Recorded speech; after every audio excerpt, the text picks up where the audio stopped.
নমস্কার দর্শক বন্ধুরা, এক্সট্রা টাইম বাংলা আপনাদের সকলকে স্বাগত। আমি রৌনক এবং আমার সাথে রয়েছেন আমার প্রিয় সতীর্থ সাইবদা। নববর্ষের ইংরেজি নববর্ষের অসংখ্য শুভেচ্ছা এবং অভিনন্দন আপনাদের সকলকে। এবং গত কয়েকদিন ধরেই আপনারা যেটা এক্সট্রা টাইম বাংলার পর্দায় দেখতে পাচ্ছেন, সেই বিষয় নিয়ে কিন্তু আজকে আমাদের ফুটবলের এই আড্ডা, ফুটবলের বিশ্লেষণ হবে। কি টপিক সেটা হচ্ছে ক্যানিংয়ে আপনারা নিশ্চয়ই দেখেছেন যে একটা বড় টুর্নামেন্ট হয়েছে এমএলএ কাপ। যে এমএলএ কাপকে কিন্তু আপনারা অনেকে আবার খেপে ফুটবল বলে থাকেন।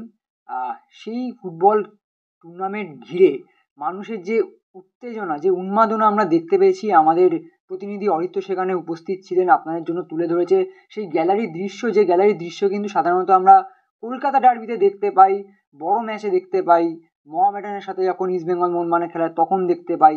তাছাড়া কিন্তু আমরা যেটা বলে থাকি যে বাংলার ফুটবল থেকে হয়তো দর্শকরা বিমুখ হয়ে যাচ্ছে, মুখ ফিরিয়ে নিচ্ছেন, তার কিন্তু উল্টো দৃশ্যটা কিন্তু এই ক্যানিং এমএলএ কাপে কিন্তু আমরা দেখতে পেয়েছিলাম। কিন্তু সেই টুর্নামেন্ট থেকে কতটা কি প্রাপ্তি কি অপ্রাপ্তি সেই নিয়ে আমরা আলোচনা করব। অবশ্যই আপনারা দেখেছেন যেমন একদিকে উন্মাদনা, অন্যদিকে কিন্তু কারেন্ট আই লিগের খেলোয়াড় খেলতে গিয়ে চোট পেয়ে দীর্ঘদিনের জন্য মাঠ থেকে ছিটকে যাওয়া, কিংবা বড় দলের ফুটবলারেরা যারা কিন্তু বড় দলে খেলছেন তারাও কিন্তু এই টুর্নামেন্টে অংশগ্রহণ করেছিলেন। সেই বিষয়ে আমরা আলোচনা অবশ্যই করবো। আমরা নাম নিচ্ছি না, কিন্তু আপনারা অনেকেই আমাদের ভিডিও থেকে জানতে পেরেছেন। সাইডে তোমার কাছে আসবো। একটা এমএলএ কাপের টুর্নামেন্ট হচ্ছে যেখানে এত হাজার হাজার দর্শক মাঠ থেকে, গ্যালারি থেকে ঢুকতে পারছে না বলে ফিরে যেতে হচ্ছে হতাশার সাথে। সেটা কতটা বাংলা ফুটবলের জন্য ভালো দিক হলো, আবার এই যে আই লিগের ফুটবলাররা খেলতে গিয়ে চোট পাচ্ছে, কতটা খারাপ আমাদের জন্য এই টুর্নামেন্টগুলো? শোনো, এটা এমন একটা ইস্যু না, প্রচন্ড সেন্সিটিভ একটা ইস্যু, খুব সেন্সিটিভ একটা বিষয়। আর তুমি আরেকটা জিনিস বলতে পারো যে সাইবদা, তুমিও সাংবাদিক এবং তোমার বাড়ি সেই দক্ষিণে, যে দক্ষিণের টুর্নামেন্ট গুলো, দক্ষিণ মানে ক্যানিং লাইন, ছোট করে বললে ক্যানিং বারুইপুর, এই লাইনটা আমার বেড়ে ওঠা। আমার যেখানে বেড়ে ওঠা, মেহতাবেরও সেখানে বেড়ে ওঠা, ফারদিন আলী মোল্লারও সেখানে বেড়ে ওঠা, সুভাষিস বোসের সেখানে বেড়ে ওঠা, একই পরিমণ্ডল। ফুটবলের স্ট্রাকচার বলো, যাই বলো, আমরা দেখেছি অমিত দাস, অমিত ভদ্র, আমরা এদেরকে দেখেছি ছোটবেলায়, এরা তারকা ছিল সেই সেই এরিয়া থেকে। কিন্তু এই সাউথের এই রিজিয়নে যে ফুটবল টুর্নামেন্ট গুলো, ধরো মাখালতলা মাঠের football tournament 8 lakh 6 lakh, first champion হবে 8 লাখ, রানার্স হবে 6 লাখ, এখানে বোধহয় 10 লাখ 8 লাখ ছিল ক্যানিং এর। ওটা যদিও একটা ক্লাবের টুর্নামেন্ট। এটা যেটা ছিল ক্যানিং এ, এটা হচ্ছে MLA cup. MLA cup, chairman's cup, MP cup, এগুলো তো বাংলায় একটা নতুন ফুটবল সংস্কৃতির মধ্যে ঢুকে গেছে, নানান জায়গায় রয়েছে। যারা জনপ্রতিনিধি, তারা নিজস্ব উদ্যোগে টিম টুর্নামেন্ট করছেন। এটাও একটা তেমন একটা টুর্নামেন্ট। কিন্তু আমার এবং টুর্নামেন্টে যখন মানুষ আসছে, ফুটবলের টানে আসছে যখন, এবং তারা তো অন্য কিছু দেখতে আসছে না, ফুটবলটাই দেখতে আসছে। ধরো পাশে মঞ্চে নাচ গান হচ্ছে, তা নাচ গান হচ্ছে, তা নাচ গানের জন্য তো তারা আসেনি। নাচ গানের অনেক মঞ্চ আছে, সেখানে তো মানুষ যাচ্ছে না। নাচ গানটা ফ্রি, ফুটবলটা তাদের কাছে মূল উপজীব্য। তারা কিন্তু কোনো টিম হয়তো খেলছে, এই এখানে খাজা বাবা মোবাইল আমার খুব পরিচিত, রাজীব এই দলের গুরুত্বপূর্ণ ভূমিকা, মানে মেন ভূমিকা। ঘুটিয়ারিতে বাড়ি, মাখালতলাতে এরা টুর্নামেন্টটা করে। এবার কিছুদিন পরে ধোগাটায় একটা টুর্নামেন্ট হবে, ঘুটিয়ারি লাইনে একটু গিয়ে, জানুয়ারি 23-24 এরকম তারিখে। সেটা বিগ টুর্নামেন্ট। সেটা আর একজন জনপ্রতিনিধি তাদের দায়িত্বে তারা করবেন। বারুইপুরের রাসমাঠের টুর্নামেন্ট তো এই বিষয়ের বিশ্বকাপ, এবং সেটা আজকে থেকে না, সেটা কিন্তু দীর্ঘদিন। এবং খেপ যারা বলে বা যারা বলি বা আমরাও বলে ফেলি, এই খেপ শব্দটা এসছে কোথা থেকে? খেপ শব্দটা প্রফেশনাল ফুটবলারদের কথা অনুযায়ী খেপ, তারা চুক্তিবদ্ধ কোনো একটা দলে। খেপ টুর্নামেন্ট সেই শব্দটা তো ভুল শব্দ, তারা তো সামথিং কোনো একটা টুর্নামেন্টের নাম দিয়েছে, সরি, তারা কিছু একটা নাম দিয়েছে। কিন্তু কথা হচ্ছে আসলে বিষয়টা তো যে প্রফেশনাল ফুটবলারটি কোনো আই লিগের কোনো দলের সঙ্গে চুক্তিবদ্ধ, সে দুদিন একটা টুর্নামেন্ট খেলতে যাচ্ছে, তার কাছে ওই দুটো দিনই খেল। ধরো তুমি একটা ফটোগ্রাফার, এক্সট্রা টাইম বাংলার সঙ্গে জড়িত, তুমি ফটোগ্রাফি করো, মাঠে তোমাকে সবাই চেনে, তুমি যাও, তুমি একটা সানডে ছুটি আছে এক্সট্রা টাইমে, বা তুমি একদিন বললে সাইফ দা আমি আজকে একটু আগে বেরিয়ে যাবো, তুমি সেদিন বিয়ে বাড়ির দুটো ছবি তুললে, বিয়ে বাড়ির ছবি তুললে বা ভিডিওগ্রাফি করলে, ওটা তোমার কাছে খেপ, এটাও ওদের কাছে খেপ। কিন্তু তোমার ক্ষেপটা আমাদের কাছে কি হলো, একটা অ্যাসাইনমেন্ট বাদ দিয়ে তুমি যদি যাও, সেক্ষেত্রে একটা বড় অ্যাসাইনমেন্ট বাদ দিয়ে তুমি গিয়ে ক্ষেপটা করলে, এটা ধরাধরি ব্যাপার আছে। তেমনি একটা চুক্তিবদ্ধ ফুটবলার যখন খেলতে যাচ্ছে, সেক্ষেত্রে সে প্রশ্নটা থাকবে, দেখো এখানে টুর্নামেন্টে সে বিষয়টা আসছে, এখানে টুর্নামেন্টে অনেক সময় দেখা যায় 10 টাকার টিকিট কাটলে মোটর বাইকও পেতে পারে, 20 লক্ষ টাকা পর্যন্ত এদের নানান রকম পুরস্কার থাকছে, হয়তো ধরে নিচ্ছি, বা 10 লাখ টাকা মতো পুরস্কার দিচ্ছে দর্শকদের। এই দর্শক আসারও কারণ এই লটারি যদি হয়ে থাকে, সেক্ষেত্রে একটু প্রশ্নচিহ্ন থাকবেই। লটারিটা মূল উদ্দেশ্য নাকি ফুটবলটা উদ্দেশ্য?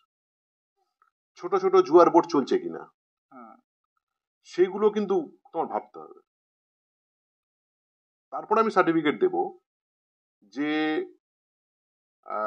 এই ফুটবলটা কোথায়, আমাদের তো ইস্ট বেঙ্গল মোহনবাগান একে অপর মুখোমুখি না হলে, বা মোহামেডান ইদানিং দর্শক অনেক বেশি হয়, যে কোনো ম্যাচেই দর্শক হয়। যদি ইস্ট বেঙ্গল মোহনবাগানের কলকাতা লিগে দর্শক কমের কারণ হচ্ছে ছোটদের টিমটা খেলছে, তাই বড়দের টিম খেললে নিশ্চয়ই দর্শক হতো। কিন্তু কথা হচ্ছে একটা ইম্পর্টেন্ট ম্যাচ তো সল্টলেক ঘুরে যাবে, যে কোনো ইম্পর্টেন্ট ম্যাচ আমি ধরে নিচ্ছি, সেটা কথা না, আমি তিন প্রধানকে উজ্জ্ব রেখে বলছি। ধরো টলিগঞ্জ খেলেছে, ইউনাইটেড স্পোর্টস আই লিগ খেলেছে, দর্শক গেছে মাঠে? যায়নি। এখন কথা হচ্ছে তাহলে তো তারা তো সর্বোচ্চ পর্যায়ের খেলা খেলছে, কিন্তু বাঙালি দর্শক তাদের খেলা দেখতে সাধারণ মাঠে যায়নি কেন? এটা একটা প্রশ্ন থাকবে। সেক্ষেত্রে তো এই ক্যানিং এর টুর্নামেন্ট বলো, বারুইপুরের টুর্নামেন্ট বলো, বা গুটিয়ারির টুর্নামেন্ট বলো, এগুলো তো তার মানে একটা রিমার্কেবল কিছু করছে। রিমার্কেবল কিছু করলেও সেটার পেছনে হয়তো তাদের লোকাল, তারা কিন্তু টিভিতে ব্র্যান্ডিং হচ্ছে না, এক্সট্রা টাইমও বলছে না যে অমুক জায়গায় ম্যাচ আছে। তুমি তো লিডার, তুমি তো, তোমার তো 2.5 লাখ সাবস্ক্রাইবার আছে, তুমি তো গোটা বাংলার, তুমি তো অলিখিত ভাবে তিন প্রধানের মিডিয়া তোমার কাছে সমস্ত খবরগুলো থাকে, সুতরাং মানুষ তো তোমার কাছে জানতে চাইবে, সাংবাদিকরাও জানবেন, কর্মকর্তারাও জানবে, প্লেয়াররাও জানবে, যে এক্সট্রা টাইমে বলেছে মানে এটা তো হবে। তুমি তো সেখানে যাচ্ছ না, তুমি তো কম যাও, তুমি খুব কেউ রিকোয়েস্ট করলে তুমি যাও, এখন যা হয়েছে তোমাকে রিকোয়েস্ট করবে না, কারণ এক্সট্রা টাইমে যারা মানে বড় দলগুলোর কর্মকর্তারা জেনে যাবে, তাদের ফ্যান বেস জেনে যাবে সবার আগে, এক্সট্রা টাইম সেই কারণে যাবে না, প্রবেশ নিষেধ, সেই কারণে গতকাল অরিত্র গেছিল, অরিত্রকে পুলিশ দিয়ে বার করে দেওয়া হয়েছে। আমাদের কিছু করার নেই, এখানে আমরা অসহায় এই জায়গাতে, এবং সেই ভিডিওটি আমরা আনপাবলিশ অবস্থায় রয়েছে। এর কারণটাও অন্য, যে ফুটবলারটি যুক্ত, আমরা ফুটবলারদের স্বার্থটা আমরা কিন্তু দেখতে চাই, এটা কিন্তু রাগ করবেন নাকি, ফুটবলারদের স্বার্থ দেখতে চাই অবশ্যই। এখানে কর্মকর্তা টিম কে কি বানাচ্ছে সেটা নিয়ে আমাদের কোনো সমস্যা নেই, ফুটবলারটির স্বার্থ আমাদের দেখা খুব জরুরি। অভিষেক হালদার বা মোহামেডানের ফুটবলারটির আমরা কেন চোট পেয়েছে, ভাই কিছু করার নেই, চোট পেয়ে যে খবরটা তো তুমি চাপতে পারবে না, এটা তো ফোড়া হয়ে বেরোবেই, আমরা না করি অন্য কেউ করবে না, কিছু করার নেই, এটা নাম নেওয়া উচিত, নাম না নেওয়াটা খুব, নাম নেওয়া উচিত কিন্তু, জানো তো, কেননা এত টাকার টুর্নামেন্ট, এত কিছু হচ্ছে, তাহলে কি সেই পুরনো WWF এর মতো আমরা সেই খিলাড়ি দেখেছিলাম, অক্ষয় কুমারের, রেখা অক্ষয় কুমার, আন্ডারটেকার অ্যাক্টিং করেছিল, বিখ্যাত WWF খেলোয়াড় ছিলেন আন্ডারটেকার সেই সময়, সেরকম কি গোপন খেলা হচ্ছে? গোপন খেলা হলে তাহলে সমস্যা আছে, ওপেন হোক না, এ তো ফুটবল, এ তো পা দিয়ে খেলা হচ্ছে, এখানে পেনাল্টি আছে, এখানেও কর্নার তোলা হয়, এখানেও ফ্রি কিক হয়, এখানেও লাল কার্ড হলুদ কার্ড হয়, কিন্তু গোপনীয়তা তাহলে দরকারটা, আইএফএ এই জিনিসটাতে অন্তত একটু হস্তক্ষেপ করুক, যে ছোট মাঠের 9 সাইড টুর্নামেন্টকেও কি করে আইএফএ স্বীকৃত করা যায়। সেক্ষেত্রে আইএফএ স্বীকৃত হলে যে সমস্যাটা হবে, ধরো খাজা বাবা মোবাইল হোক, বা লাইফ লাইন মেডিকো হোক, বা মেদিনীপুর SD11 যেগুলো বিখ্যাত, লেক টাউন ST11 খেলছে না তো, 7 সাইড মাঠ, কিন্তু নাম 11, যাই হোক সেটা কথা না, ধরো এই সমস্ত নামগুলো যারা রয়েছে, আমরা যখন ছোট ছিলাম তখন আল্লামা ইকবাল খুব বিখ্যাত দল ছিল। আমি বলছি এদেরকে কি করে স্বীকৃতি দেওয়া যায় সেটা ভাবো, নয়তো এই গোপনীয়তা কিন্তু তুমি বন্ধ করতে পারবে না। কারণ এত টাকা 70 লক্ষ টাকা সেখানে নানানভাবে খরচা যায় একটা টুর্নামেন্টে। কি বলে আমাদের IFA শিল্ডেও এত টাকার বাজেট নয়, বিশ্বাস করে এত টাকার বাজেট নয়। CFL এত টাকার বাজেট নয়। এখানে 3-4 দিনের টুর্নামেন্টে যে খরচটা তারা করছে বলেই তো ব্র্যান্ডিং হচ্ছে, খরচটা করছে বলে মানুষের এখানে খবর যাচ্ছে, খবরটা করছে বলে কল্যাণী থেকে লোক না এলেও শুধু ক্যানিং, চাম্পাহাটি আর নদীর ওপারে বাসন্তী, টোটাল এই এরিয়ার মানুষ গিয়ে কিন্তু মাঠটা ভরিয়ে দিচ্ছে। আমি আসলে কোন লাইন দিয়ে কথাটা শেষ করবো সেটা আমি বুঝতে পারছি না। আসলে এত বিষয় ভাস্ট এই টোটাল বিষয়টার মধ্যে রয়েছে, আমি ছুঁয়ে যাওয়ার চেষ্টা করছি। এখন কথা হচ্ছে তারা তো চাইবে জিতবো। তুমি বিশ্বাস করবে না, এক একটা দলে ধরো অভিষেক নিয়ে তো যেহেতু হয়ে গেছে, অভিষেকের নাম বলাই যায়, সবাই জেনে গেছে। অভিষেক কিন্তু 40,000 টাকার প্লেয়ার। একটা ম্যাচ 20 দুগুণে 40 মিনিট বা 15 দুগুণে 30 মিনিট খেলবে, একটা ম্যাচেও কিন্তু 40,000 টাকা নেবে। এবং অভিষেকের এই টাকাটা তো অনেকটাই, তাই না? তোমার নেরোকার ফুল টিমটা সেমিফাইনাল খেলেছে, রিপন থেকে শুরু করে এভরিওয়ান খেলেছে। নেরোকা ধরাধরি করে না, কেননা নেরোকা দলটার এই মুহূর্তে যে ম্যানেজ করছে সে কিন্তু কলকাতা ফুটবলে পরিচিত মুখ। এবং শুধু তাই নয়, আমি এর অন্যায় দেখি না, কিন্তু সে পরিচিত মুখ। খেপেও গুরুত্বপূর্ণ টুর্নামেন্টে তারা খেলে, যেখানে অনেক টাকা হিউজ মানি তার সঙ্গে। কিন্তু প্রবলেমটা হচ্ছে আই লিগ চলাকালীন এটা হচ্ছে, অফ সিজনে কোনো বালাই নেই। এখন কোন ফুটবলটা আলটিমেটলি রেজিস্ট করবে আমি খুব চিন্তায় আছি। কোন ফুটবলটা আলটিমেটলি থাকবে? খেপের ফুটবলই আলটিমেটলি থাকবে? এটা কি শাসন করবে? আর আমাদের যেভাবে CFL বা ইত্যাদি যেভাবে নিয়মান হচ্ছে, আই লিগ একটু করে নিয়মান হচ্ছে, ISL থেকেও দল উঠে যাচ্ছে, সেহেতু কোন ফুটবলটা আসলে থাকবে সেটা কিন্তু খুব চিন্তার বিষয় হয়ে যেতে পারে ভবিষ্যতে। এটা আর একটা লাইন বললাম।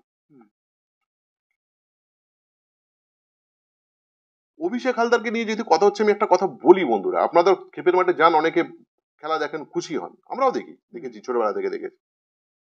ফরিদ আলী মোল্লা আমাদের আইডল ছিল, এই যেমন ফারদিনের বাবা, এই খেপের মাঠে মহাতারকা।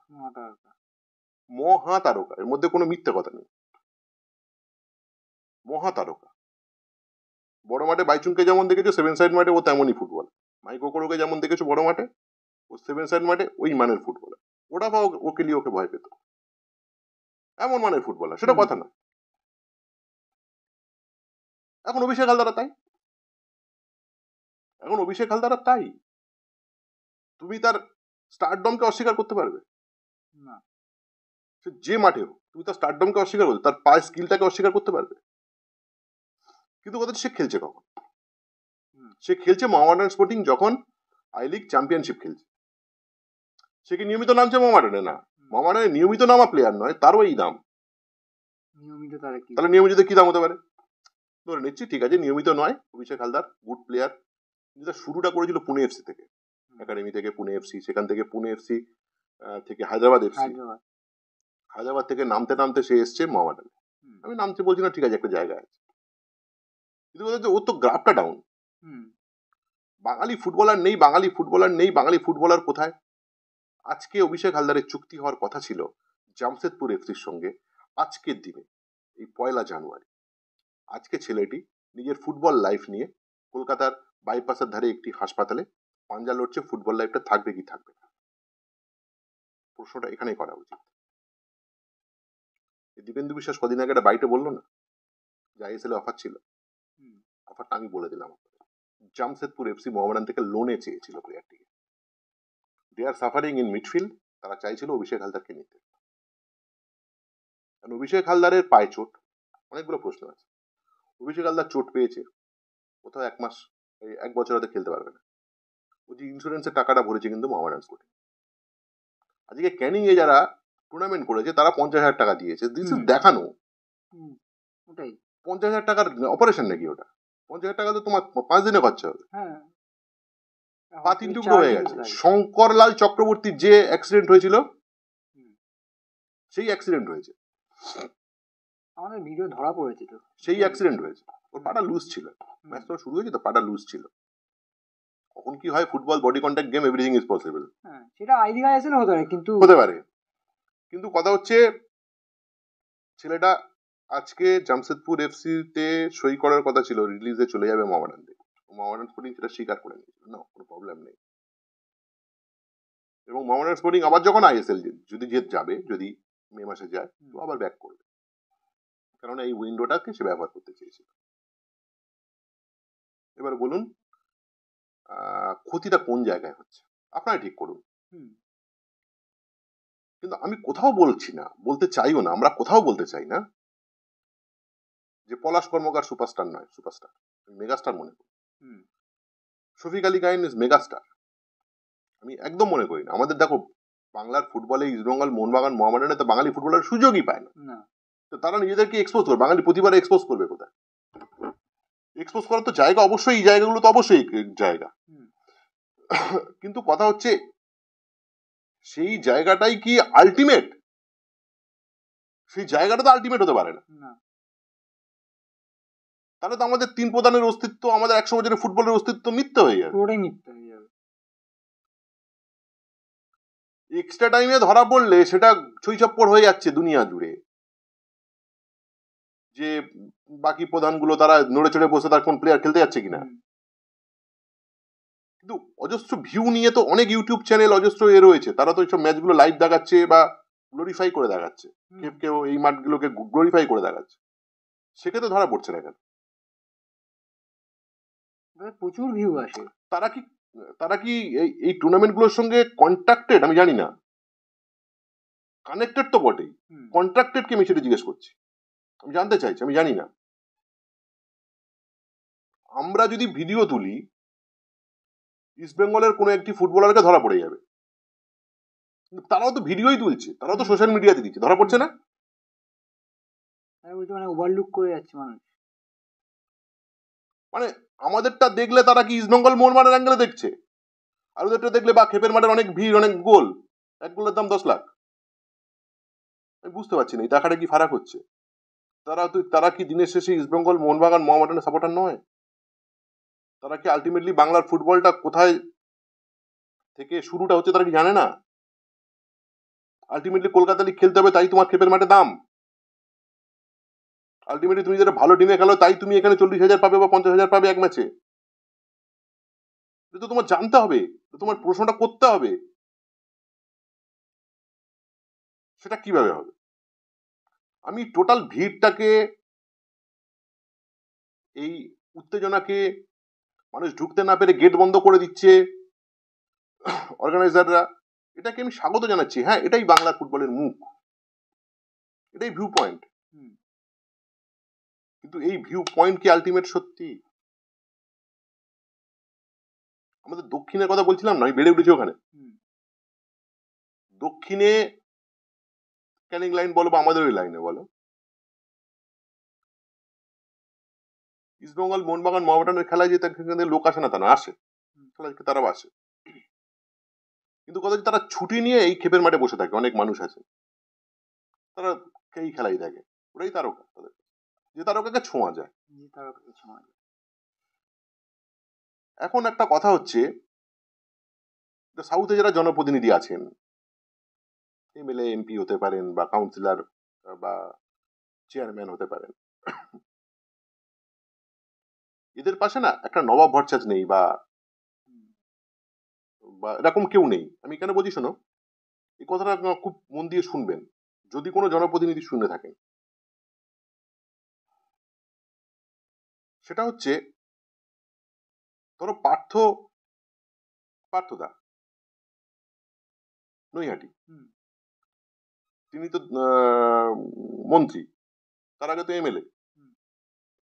পার্থদা নৈহাটি স্টেডিয়াম বানিয়েছেন প্যাশনে, তার সঙ্গে নৈহাটি গোল্ড কাপ করছেন, সেখানে সিএফএল এর দলগুলো প্রি সিজন খেলতে যাচ্ছে, ওই ওই করে লোক হচ্ছে মাঠে। সেখানে কিন্তু খেপের মাঠে টিমগুলো যাচ্ছে না। তিনি কিন্তু নৈহাটি গোল্ড কাপটাকে আঙ্গিক দিয়েছেন, প্রপার লাইভ হয়, আইএফ এর স্বীকৃত ব্যাপার নয়। সে কিন্তু নিজের কাছে থাকা উচিত। আজকে সেখানে কিন্তু তারা আই লিগের ম্যাচ পেয়েছে, মোহামেডান স্পোর্টিং এর হোম গ্রাউন্ড হয়েছে। আমি নবাবদাকে কেন বলছি, তোর একটা গাইড দরকার, বা গাইডটাকে মানা উচিত। আমাকে বললো তো আমি ঠিক এরকমই কথা বলবো। অবশ্যই। আমার পরিচিত একটা এরকম বড় টুর্নামেন্ট ছিল, আছে, তো একটা মিটিং আমাকে ডেকেছিল। আমি এরকম বলেছিলাম তোমরা এখানে সিএফএল এ একটা দল, তারা টুর্নামেন্ট, বড় টুর্নামেন্ট করে, সিএফএল এর কোনো একটা টিম করে জ্বলছে বা নিভে যেতে চাইছে, যে একটা দলকে তোমরা নাও, 5th division, 4th division, 3rd division, তারা খেলার সুযোগ পাবে, নাও, তারপরে তোমরা একটু একটু করে তোমাদের স্বপ্নটাকে বলো। তারা এটা করবে না, তারা 3 দিনের বেনিফিট দেখে। কারণ ফুটবলটা তো 365 দিনের, এই 365 দিনের ডেডিকেশন কি আছে এই অর্গানাইজারদের? 365 ইন্টু যত বছর সে জীবিত থাকবে। Football is passion. মৃত্যু পর্যন্ত একজন ক্লাব কর্মকর্তা বা একজন অর্গানাইজার ফুটবলকে না দিলে এই দলগুলো থাকে না। এরা 3 দিনের জন্য টুর্নামেন্ট করে, বাজার কালেকশন হোক, যাই হোক, যেরকম করে 3 দিনের টুর্নামেন্ট করলো, ওই হট্টগোল করলো, বাজি উৎসব হলো, শেষ হয়ে গেল। এটাই দর্শক, এটাই যদি হয়ে থাকে। কল্যাণীর চেয়ারম্যান তো নীলিমেশ রায়চৌধুরী, তিনি প্রাক্তন ক্রীড়া সাংবাদিক বা ধারাভাষ্যকার, সেটা তো একটা ব্যাপার। তার সঙ্গে নবাবদাও একটা ফ্যাক্টর। তারা তো সেখানে আই লিগের ম্যাচ পায়, চেয়ারম্যান কাপও করে সেখানকার টিমগুলো নিয়ে। কি টিম? যারা নদিয়া লিগ খেলে, বা সেটা খুব একটা গুরুত্ব নেই তার কাছে। তার কাছে মেন গুরুত্ব হচ্ছে বিগার অ্যাসপেক্ট, যেগুলো পার্থদা, নীলিমেশদার মধ্যে এগুলো আছে। তারাও জনপ্রতিনিধি, তারাও একটা বড় বড় জায়গার জনপ্রতিনিধি। একজন কল্যাণীর, একজন নৈহাটির, ক্যানিং এর থেকে কোনো একটা ছোট নয়, বা বারুইপুরের থেকে কোনো একটা ছোট কি, বরং বড়। কিন্তু সেখানে তো তারা এইভাবেই তাদেরকে গাইড ঠিকঠাক করছে যারা, তারা ঠিকঠাক গাইড করছে। তাই দেখো আজকে পার্থদা বা নীলিমেশদা গোটা বাংলা, গোটা ভারত চেনে। কল্যাণীর মাঠ তারা গিফট করেছে ভারতীয় ফুটবলের জন্য, নৈহাটির মাঠ তারা ভারতীয় ফুটবলের জন্য গিফট করেছে। ক্যানিং এর মাঠ একটা, স্টেডিয়াম একটা আছে, সেটা তো গিফট করতে পারলো না ভারতীয় ফুটবলের জন্য, বাংলার ফুটবলের জন্য। আসলে জনপ্রতিনিধিদের পুরো দোষ দেওয়া যায় না, তার আশেপাশে দাদা একটা টুর্নামেন্ট করুন, এই হবে এই হবে। ভুল পথে, রং পথে, ভুল জায়গাতে 70 লক্ষ টাকা ব্যয় হচ্ছে। It is not the resource of ভারতীয় ফুটবলের রিসোর্স, এটা কোনো ব্যবহার হচ্ছে না, ভাবা হচ্ছে না। দুদিন দর্শক এসে নাচছে চলে যাচ্ছে, কি লাভ আছে? লাভ নেই। কি লাভ আছে? আলটিমেটলি তুমি যদি একটা আন্ডার 14, আন্ডার 17, আন্ডার 19, আন্ডার 21 বিভিন্ন এজ গ্রুপের একটা ফুটবল ক্যাম্প চালাও, বা সেটা থেকে একটা আমি তো দেখো কত জনপ্রতিনিধির উদাহরণ আছে। তুমি যদি সুজিতদার কথা ভাবো, তুমি বলো তো, একটা একাডেমি চালান তিনি, এজ গ্রুপের ভিত্তিক একাডেমি বিধাননগর, তুমি জানো, মেয়েদের ফুটবলের টিমটা চ্যাম্পিয়ন হলো, ছেলেদের দলটাও ভালো খেলছে। তারা তো তার মানে মিসগাইডেড হচ্ছে না। তারা তো আমি এখানে ফুটবল করে লাভ পেলাম না, সেটা মিসগাইড হয়তো তুমি হয়তো ভাববেন 60 বছর বয়স, 70 বছর বয়সে কি, সেটা ডিফারেন্ট। হয়তো আমি এখানে ফুটবলে গেলাম, ক্রিকেটে গেলাম না, হয়তো ফুটবলটাই উঠে যাবে। কিন্তু কথা হচ্ছে যতটুকু তুমি ফুটবল আছো সেটা প্রপারলি তুমি আছো কি, সেটা হচ্ছে না, সেটা হচ্ছে না। তার মানে তাহলে কি এই টুর্নামেন্ট গুলো কি হবে? তারা বারুইপুরের রাসমাঠের টুর্নামেন্ট তো জনপ্রতিনিধিরা করেন না, ক্লাব করেন, ক্লাব করে, বা মাকালতলা টুর্নামেন্ট তো ক্লাব করে, একটা ক্লাব করে। কিন্তু সেই ক্লাবগুলো তো এরকমই টুর্নামেন্ট করে, বড় ব্যাপার। বারুইপুরে তুমি যদি জিগিয়ে থাকো বিশ্বকাপ মনে হবে, বারুইপুরের রাসমাঠের টুর্নামেন্ট মানে বিশ্বকাপ, বিশাল বড় ব্যাপার, তামঝাম একটা বড় ব্যাপার। সেখানে কারা খেলেনি? রিসেন্ট পাস্টের কোন ফুটবলার খেলেনি সেখানে বলো তো? কিন্তু কথা হচ্ছে তাহলে এই ফুটবলের কি ভিত্তি আছে? 3 দিনের জন্য এই ফুটবলের ভিত্তি পর্যন্ত ঠিক আছে, ওর বেশি ভেবো না, এর কোনো ভবিষ্যৎ নেই। না, ওর বেশি ভাবা উচিত না, ওর বেশি ভাবা উচিত না। বরং আমি বলছি, ধরো বারুইপুর রাসমাঠে সান্দারা করে, তো ওরা ধরো ওই টুর্নামেন্টটা করছে, টুর্নামেন্টটা খুব ঝকঝকে টুর্নামেন্ট, বিভিন্ন জায়গায় যারা টিম নিয়ে আসছে তারা সব প্লেয়ারদের নিয়ে আসছে, কিন্তু ঈশানদাদের না সরাসরি অন্তর্ভুক্তি আছে বারুইপুরের লিগে, এটা খুব ইম্পর্টেন্ট। বারুইপুরের লিগটা চলছে কি চলছে না সেটা কি তাকে জিজ্ঞেস করা উচিত। কারণ আমি বলছি ফুটবলটা নট ফর 3 দিন, এটা 365 দিন ইন্টু তুমি যত বছর বাঁচবে। এই ডেডিকেশন ছাড়া কিন্তু ফুটবলের জন্য দারুণ কিছু হয়ে গেল আমি বলতে পারবো না। কারণ অনেক বড় বড় ব্যবসায়ী তারা আলটিমেটলি দিতে দিতে দিতে দিতে পারে না, আর দেওয়া সম্ভব হয় না, তাও ডেডিকেশনটা রেখে যায়। তুমি যেমন ফুটবলের জন্য মুখের ফেনা তোলো সকাল থেকে রাত পর্যন্ত, যে দুটো কথা যেন মানুষের কাছে পৌঁছয়, তারাও তো নিজেদের গাঁটের পয়সা খরচা করছে। কিন্তু আমি বলবো না যে ক্যানিং এর টুর্নামেন্ট বা এই টুর্নামেন্ট গুলো ওই জিনিসটা, হ্যাঁ একটা সাময়িক, ধরো হাড় ভেঙেছে তোমার, ধরো পায়ের একটা হাড় ভেঙেছে বা একটা চোট পেয়েছো, তুমি একটা ভলিনি স্প্রে করলে বা ডায়নাপার মলম লাগালে একটু উপশম হলো, কিন্তু হাড় ভাঙাটা কি জুড়লো? তার জন্য প্রপার ট্রিটমেন্ট করতে হবে, প্লাস্টার আছে, অপারেশন আছে, করতে হবে।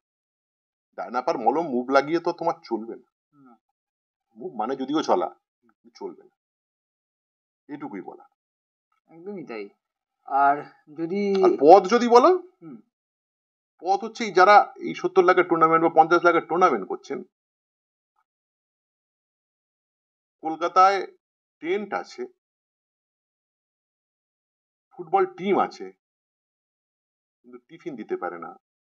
যে মানুষটা হয়তো 30 বছর ধরে টানতে টানতে টানতে টানতে হ্যাঁ টেনেছে, টিম উঠেছে নেমেছে, আপনার যদি স্বপ্ন থাকে সেই স্বপ্নগুলোর পাশে দাঁড়ান, তাহলে কিন্তু ফুটবলের আলটিমেট ডেভেলপ হবে। আর খেপের ফুটবল বন্ধ হবে না, আমরা কি বন্ধ করার পক্ষে নই, চলুক না, কেউ বাধা দেয়নি,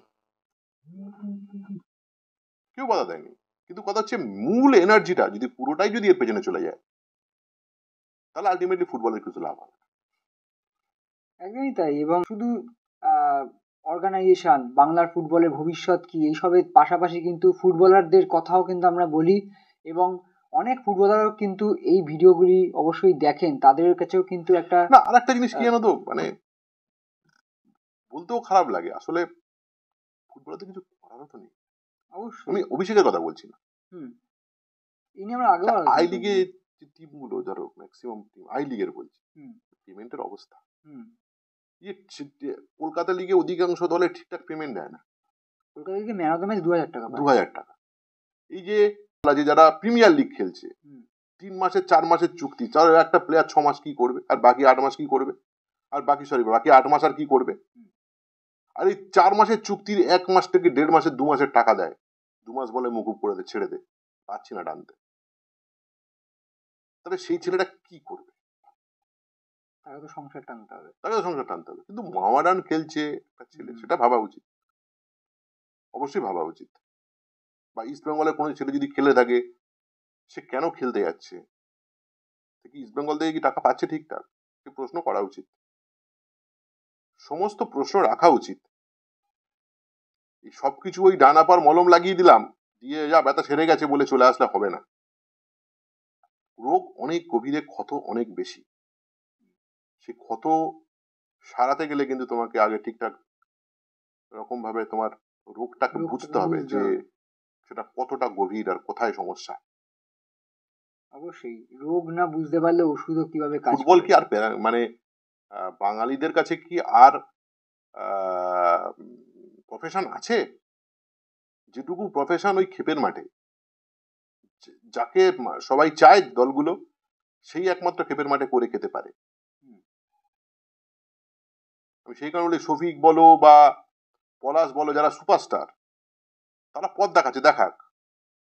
কিন্তু কথা হচ্ছে ফুটবল খেলে যারা চাকরি বন্ধ হয়ে গেছে, আর চাকরি নেই, বা বড় প্রধানগুলোতে সমস্ত নর্থ ইস্টের প্লেয়ারদের ছড়াছড়ি, বাঙালি প্লেয়ারদের আর কোনো জায়গাই নেই প্রায়, যারা পেমেন্ট মোটামুটি দিতে পারে, বাঙালি ছেলেরা যাবে কোথায়? এই প্রশ্ন তো করতেই হবে। অবশ্যই আমি সেই জায়গা থেকে বলি হ্যাঁ অন্তত পক্ষে একটা জায়গায় অন্তত রেস্ট নেওয়ার জায়গা আছে, খেপের মাঠ থেকে অন্তত আমি কিছু ছেলেদের বলিও এই লড়াইটা লড়বে কি ছেলেরা যখন তারা কাঁচা টাকাটা পাবে হাতে। আলটিমেটলি কোন দিকে যাচ্ছে বাংলার ফুটবল বা কি হতে পারে, একটা বাবা মা কেন ছাড়বে তুই ফুটবল খেল, বলবে কেন বলো তো? অবশ্যই কেন বলবে? কারণ একটা ফুটবলারের লাইফ তো এইটুকুনি, ছোট্ট স্প্যান, চাকরি নেই, ধরে নাও চাকরি নেই, সে কি করবে? আর অবশ্যই একাধিক প্রশ্ন এখানেই শেষ, এই প্রশ্নটাই শেষ করা উচিত, হ্যাঁ আর কিছু বলা উচিত আর বলা উচিত না। এই প্রশ্নগুলো আপনারাও করুন, আপনাদের কাছেও কিন্তু এই প্রশ্ন কারণটা অবশ্যই এই ভিডিওটা যদি আপনি পুরো দেখে থাকেন তাহলে অবশ্যই বুঝবেন কেন এতগুলো প্রশ্ন সাইদদা তুলছেন, এতগুলো প্রশ্ন আমরা এক্সট্রা টাইম তুলছি। আপনারাও প্রশ্ন তুলুন, কমেন্ট বক্সেও জানান আপনাদের মতামত, বন্ধুদের কাছে শেয়ার করে ছড়িয়ে দিন এই ভিডিওটি, এবং ভালো লাগলে অবশ্যই লাইক করুন, শেয়ার করুন, এবং সাবস্ক্রাইব না করে থাকলে অবশ্যই সাবস্ক্রাইব করে আমাদের পাশে থাকবেন। এরকমই আরও ফুটবল আলোচনা, ফুটবল বিশ্লেষণ নিয়ে আমরা আবারও ফিরে আসবো আপনাদের ভালোবাসার সাথে। অসংখ্য ধন্যবাদ, নমস্কার। Extra time.